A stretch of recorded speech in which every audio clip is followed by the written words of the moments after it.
peretasan itu dulu pernah dilakukan dan terjadi terhadap Tempo juga sama Tirto juga. Jadi ini adalah bagian dari serangan terhadap kebebasan pers. Ini menurut saya sih serius. Aduh, Najwa Shihab, ada lagi aja yang pengen dikomenin. Kalau lo bisa julid dengan cara lo yang smart dan semua pendukung lo yang bilang cuma percaya sama polisi tidur, terus kenapa sister lo pengen ngelapor ke polisi gara-gara diretas akun lu lupa atau gara-gara otak sih? Lu bilang katanya jangan mau ditakut-takutin polisi sama pasal no, suruh terus aja samgyo, ayam samgyo. Kenapa tiba-tiba lu pengen lapor polisi?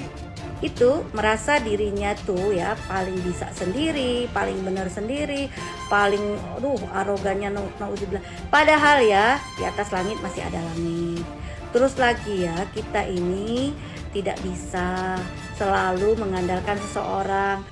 Dan yang lebih membahayakan sekarang menurut saya adalah ketika kekritisan itu dianggap bukti tidak cinta negeri. Menurut saya yang berbahaya kalau sudah ada sekelompok pandangan orang yang menilai kalau kita bersuara keras itu artinya kita tidak pro kebaikan. Ketika kata-kata baik disematkan hanya pada kelompok tertentu dan yang tidak sama dengan orang itu berarti tidak baik. Itu menurut saya yang harus kita cermati hati-hati. Polisi lagi sibuk ngurusin banyak kasus di Indonesia. Kalau cuma kasus diretas narasi lu, orang-orang lu, itu mah laporan sampah, gak guna, gak penting.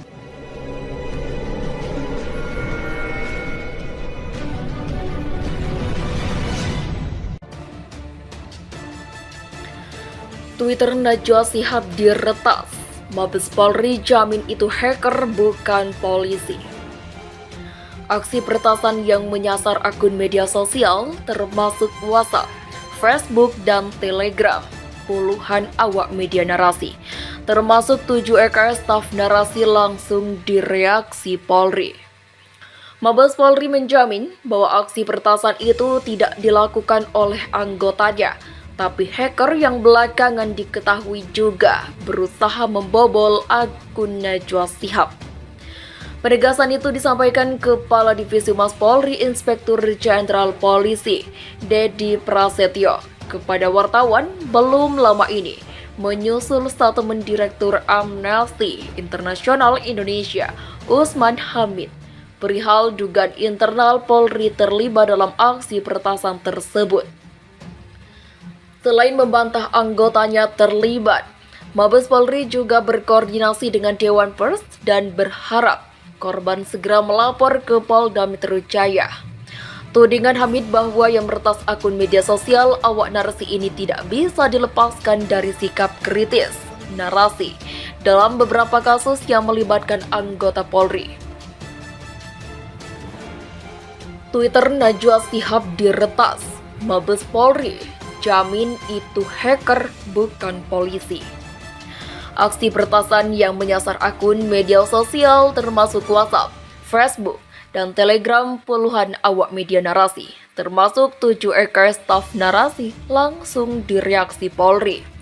Mabes Polri menjamin bahwa aksi peretasan itu tidak dilakukan oleh anggotanya, tapi hacker yang belakangan diketahui juga berusaha membobol akun Najwa Shihab. Penegasan itu disampaikan Kepala Divisi Humas Polri Inspektur Jenderal Polisi Dedi Prasetyo kepada wartawan belum lama ini menyusul statement Direktur Amnesty Internasional Indonesia Usman Hamid perihal dugaan internal Polri terlibat dalam aksi peretasan tersebut. Selain membantah anggotanya terlibat, Mabes Polri juga berkoordinasi dengan Dewan Pers dan berharap korban segera melapor ke Polda Metro Jaya. Tudingan Hamid bahwa yang meretas akun media sosial awak narasi ini tidak bisa dilepaskan dari sikap kritis narasi dalam beberapa kasus yang melibatkan anggota Polri. Seperti dalam kasus Brigadir Yosua Huta Barat atau Brigadir J, di mana narasi mengkritisi penanganan kasus yang melibatkan Irjen Verdi Sambo Selain itu, pendiri narasi, yakni Najwa Shihab, juga sempat mengkritisi gaya hidup oknum polisi yang dinilai hedonis. Di bagian lain terkait peretasan akun media sosial tersebut, Najwa Shihab selalu pendiri narasi akan melaporkan kasus ini ke pihak kepolisian, Dewan Pers, dan institusi lainnya. Di samping itu, secara internal juga menyiapkan penguatan pengamanan pada sistem narasi.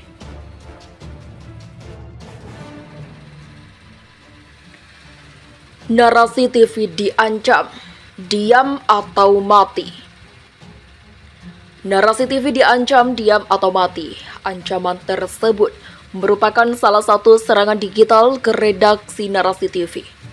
Ada pesan yang masuk di dalamnya atau website, pesannya bisa kita baca, diam atau mati. Ini yang beberapa kali masuk ke dalam website klien-klien kami. Bukan hanya masuk tapi juga ada ancaman. Kata Direktur Eksekutif LBH Pers, Ade Wahyudin, di Barreskrim Polri Kebayoran Baru, Jakarta Selatan. Terkait kasus dugaan serangan digital ini, Narasi TV resmi membuat laporan ke polisi. Laporan ini dilayangkan redaksi Narasi TV dengan didampingi Lembaga Bantuan Hukum atau LBH Pers dan Aliansi Jurnalis Independen atau AJI Indonesia. Laporan tersebut telah diterima dan teregistrasi dengan nomor LP-09B-2022-2022-SPKT-Barreskrim Polri tanggal 30 September 2022. Dalam laporannya, pelaku dipersangkakan dengan pasal 30 dan atau pasal 32 Undang-Undang Nomor 19 Tahun 2016 tentang ITE dan atau pasal 18 ayat 1 Undang-Undang Nomor 40 Tahun 1999 tentang Pers. Untuk saat ini kita melaporkan yang peretasan website Narasi TV, meskipun ada lebih dari 30 akun milik awak redaksi yang juga diretas. Tapi itu kami masih mengkaji lebih lanjut. Sekaligus, kami sedang memikirkan upaya hukum lebih lanjutnya, kata Ade Wahyudin. Laporan ini dilayangkan redaksi Narasi TV dengan didampingi Lembaga Bantuan Hukum atau LBH Pers dan Aliansi Jurnalis Independen atau AJI Indonesia. Laporan tersebut telah diterima dan teregistrasi dengan nomor LP-9-9-2022-SPKT-Barreskrim Polri tanggal 30 September 2022. Dalam laporannya, pelaku dipersangkakan dengan pasal 30 dan atau pasal 32 Undang-Undang Nomor 19 Tahun 2016 tentang ITE dan atau pasal 18 ayat 1 Undang-Undang Nomor 40 Tahun 1999 tentang Pers. Untuk saat ini, kita melaporkan yang peretasan website Narasi TV. Meskipun ada lebih dari 30 akun milik awak redaksi yang juga diretas. Tapi itu kami masih mengkaji lebih lanjut, sekaligus kami sedang memikirkan upaya hukum lebih lanjutnya, kata Direktur Eksekutif LBH Pers Ade Wahyudin di Barreskrim Polri Kebayoran Baru, Jakarta Selatan. Di sisi lain, kata Listio, pihaknya juga akan bekerja sama dengan Badan Sandi dan Siber Negara atau BSSN. Kita akan bekerja sama dengan teman-teman di BSSN untuk bisa mendalami siapa peretasnya, kata dia, mengganggu kebebasan pers. Peretasan akun media sosial awak redaksi Narasi TV mendapat perhatian dari Ketua Komisi 1 DPR RI, Mutia Hafid. Mutia Hafid meminta aparat penegak hukum untuk mengusut kasus peretasan terhadap awak redaksi Narasi TV. Saya meminta aparat penegak hukum, dalam hal ini Polri, untuk proaktif menyelidiki secara tuntas sekaligus menemukan pelaku peretasan ini, kata Mutia pada Kamis. Menurut dia, peretasan kerja jurnalistik yang dialami awak redaksi Narasi TV merupakan perbuatan melawan hukum yang menjadi ancaman bagi demokrasi. Kabar terakhir saya dengar ada 37 awak redaksi yang diretas. Dari jumlahnya ini sangat besar sekali dan terlihat sangat masif. Ini mengganggu kerja jurnalistik serta kebebasan pers, tuturnya.